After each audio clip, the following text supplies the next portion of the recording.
Hace poco vi una película donde la gente podía elegir qué recuerdos borrar de su memoria.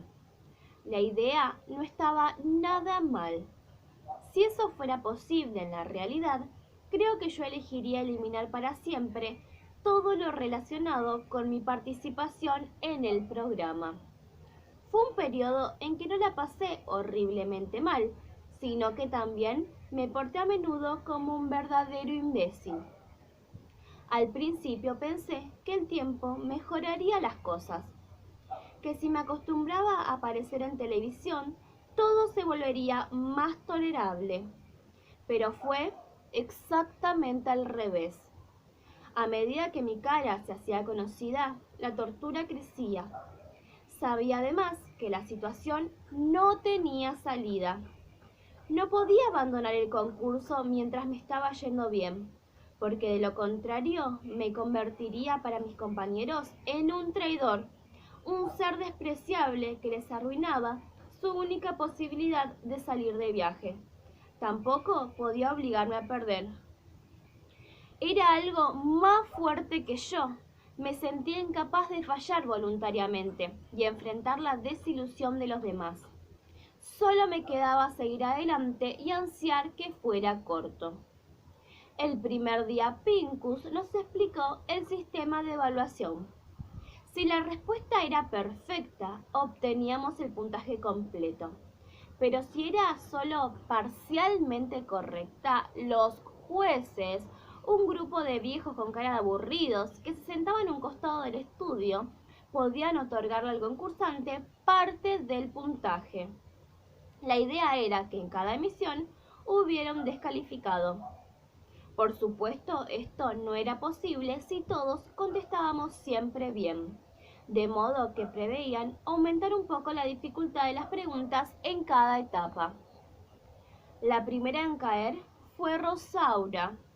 Llevaba un elegante conjunto de pantalón y blusa turquesa, la tarde en que le preguntaron quién fue el que lanzó el grito de «Tierra a la vista» el 12 de octubre de 1492. Pensó unos segundos y musitó. ¿Rodrigo Arana? Aún antes de que Corelli le anunciara el error, vi como su padre en la tribuna se tapaba la cara con las manos.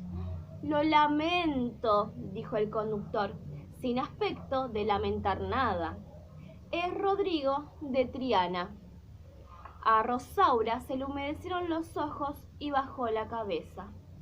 Yo sentí una vergonzosa alegría por no estar en su lugar. Mis preguntas en esa ronda volvieron a resultarme fáciles. Y aunque odiaba estar ahí, odiaba a Corelli y sobre todo odiaba que la mirada de todo el público y de millones de televidentes se clavara en mí, no puedo negar que disfrutaba acertando. Era un breve, casi ínfimo momento de felicidad. ¿En quién se inspiró Conan Doyle para crear a Sherlock Holmes? En el médico Joseph Bell. Fue su profesor en la universidad. Exacto. La hinchada de mi colegio aullaba de felicidad. Pero antes y después yo sufría. Y como aquel día cuando Corelli sacó la segunda pregunta del sobre y la observó y puso una extraña cara como si evaluara que era demasiado difícil, a mí se me retorció el estómago. Conan Doyle decidió matar a Sherlock Holmes en uno de sus libros, pero luego tuvo que revivirlo por la presión de sus lectores. ¿Cuál es el escenario que elige y quién es el asesino? Suspiré aliviado. Era una pavada. El asesino es el profesor Moriarty y el escenario las cataratas de Reinbert Bach. Creo que detestó que acertara. Exacto. Después de esa segunda ronda, las cosas se me pusieron difíciles. El asunto de la fama ya trascendía ampliamente a mis vecinos. Para mi desgracia, los medios que hacían notas sobre el programa parecían haberse fijado particularmente en mí. Supongo que no era casual. La producción había distribuido una foto tomada el primer día para la que habíamos pasado todos en la puerta del canal. Yo había quedado entre Roberto, el más alto, y Rosaura, que con sus tacos y su impactante vestuario parecía toda una mujer. El efecto era penoso. Cualquiera podría haber imaginado que yo era el hermanito menor de alguno de ellos. El epígrafe de una revista que publicó la foto decía: y en el medio, Francisco Sherlock Méndez, de solo 10 años, un pequeño genio. ¿Y a quién iba a mirar la gente? Aún así, yo venía soportando con bastante estoicismo los golpecitos en la espalda que recibía en el ascensor de casa y en los pasillos de la escuela, hasta el día en que mamá dijo que teníamos que ir a comprar ropa, porque no podía seguir presentándome en el programa siempre con los mismos pantalones. Apenas entramos en el negocio, la vendedora me señaló. ¡Te tengo! ¡Sherlock! Era una mujer con una boca enorme que emitía palabras a velocidad de ametralladora. Mientras nos mostraba los pantalones, me aseguró que era su preferido en el concurso, que rogaba que ganara yo y no ese creído de la Ilíada, que el chico del fútbol no tenía nada que hacer al lado mío y varias cosas más que no retuve. Logré sonreír casi todo el tiempo, aun cuando también ella me aplicó sus golpecitos en la espalda mientras le susurraba a mi madre: se ve que es un genio. Pero yo estaba llegando a mi límite en el momento en que salimos del negocio y un grupo de chicas que caminaba por el centro comercial me señaló. Tenían unos 12 y 13 años y todas llevaban el mismo uniforme escolar. Tironeé del brazo de mi madre para que nos apuráramos, pero no me hizo caso. De pronto las chicas nos habían rodeado y sacaban de sus mochilas papeles y lápices. Me empecé a sentir descompuesto y decidí mirar al suelo. Fran, mamá me sacudió irritada, las chicas te están pidiendo autógrafos. Tomé algunos papeles sin mirarlas y gabaleteé mi nombre rápido mientras oía que murmuraban: es más chiquito de lo que parece en televisión, pero es un genio. De pronto, otro grupo se les unió, más y más chicas que también me extendían sus papelitos. Yo no podía seguir soportando las náuseas. ¿Cuánto es 564 por 389? Preguntó una. Seguro que ese es el preferido de todas las maestras, dijo otra. ¿Leíste más de 100 libros en tu vida? Quiso saber la tercera. Creo que voy a vomitar, dije yo.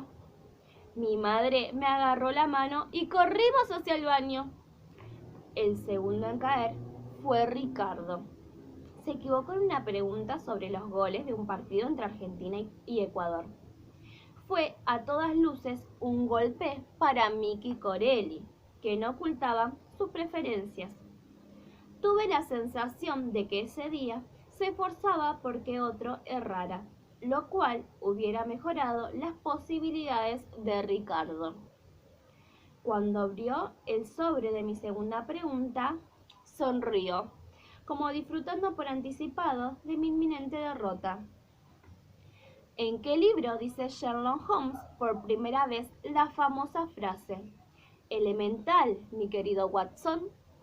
Yo sabía la respuesta y ansié que ellos también la supieran. En ninguno.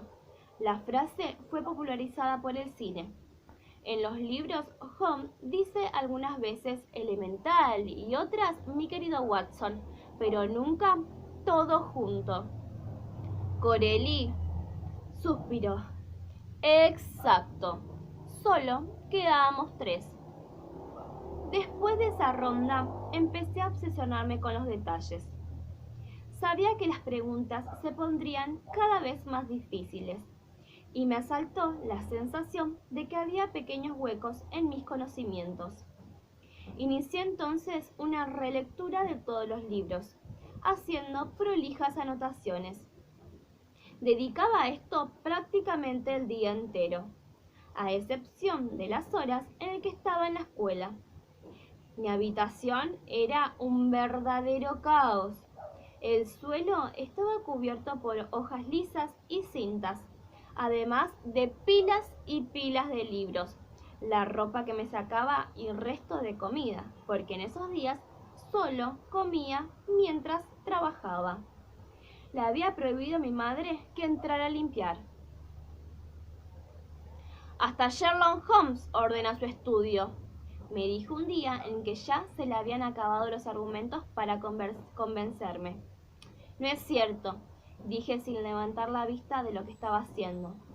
Aunque mostraba un cierto esmero discreto en su manera de vestir, en sus hábitos personales, era uno de los hombres más desordenados que jamás hayan llevado la desesperación a un compañero de pensión. El ritual de los Musgrave.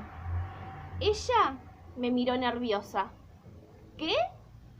Lo dice Watson sobre Holmes en el cuento El ritual de los Musgrave. Ajá. Creo que se estaba desesperando. También en la escuela la situación se volvía cada vez más difícil. Los chicos de cursos inferiores habían empezado a buscarme en los recreos. Querían que les diera autógrafos, que les firmara dibujos que habían hecho de Holmes y Watson, o simplemente mirarme de cerca. Al cabo de unos días no lo pude soportar más y empecé a rechazarlos. Escondía la cara tras un libro y decía que no me molestaran porque estaba ocupado. Arturo se mostró claramente nervioso un día en el que eché sin contemplaciones a un chico de segundo grado, que pareció quedar al borde del llanto. Si no te conociera tan bien, Sherlock, pensaría que sos un idiota, pero creo que te portas así por la tensión. Me parece a mí que estás muerto de miedo, ¿o no? Querido Watson, aquí entramos en el terreno de las conjeturas, donde la mente más lógica puede fracasar. La aventura de la casa vacía. Me tenés harto con tus citas, dijo levantándose, podrido.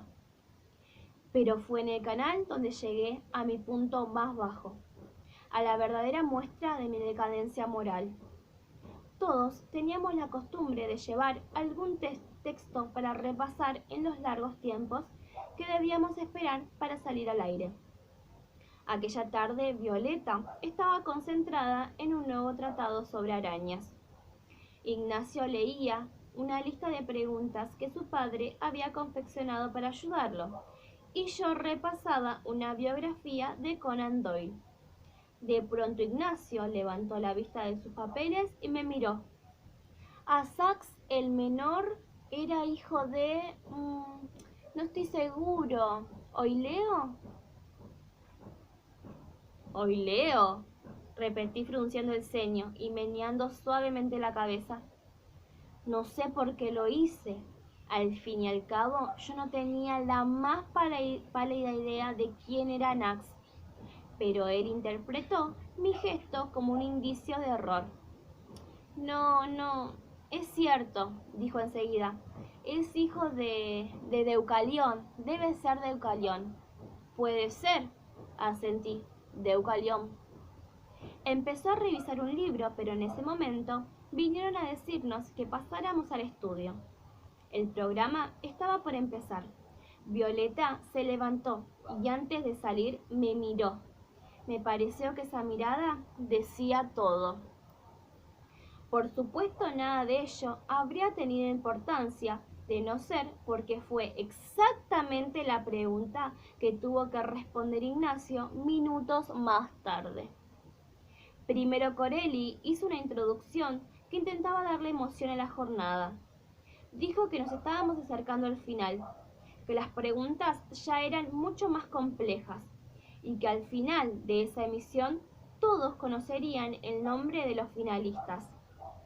Los dos que se batirían por el gran premio. Luego se volvió hacia Ignacio y sacó el papel del sobre. En la Ilíada aparecen dos personajes de nombre Asax. Uno es Asax el Grande hijo de Telamón, rey de Salamina. El otro es Asax el menor. ¿De quién es el hijo este último? Vi que Ignacio se ponía muy serio. Se tomó unos segundos y después contestó con voz temblorosa. ¿De Deucalión? Miki Corelli se mordió el labio inferior. No, lo siento. Asax el menor era hijo de Oileo, rey de Locris. No quise mirar a Ignacio cuando se fue. En los años que siguieron, pensé muchas veces en este incidente. Repasé todos los detalles del diálogo y me consolé pensando que yo no lo engañé ni le mentí, que fue él quien eligió darle a mi gesto un sentido definitivo que yo no tenía.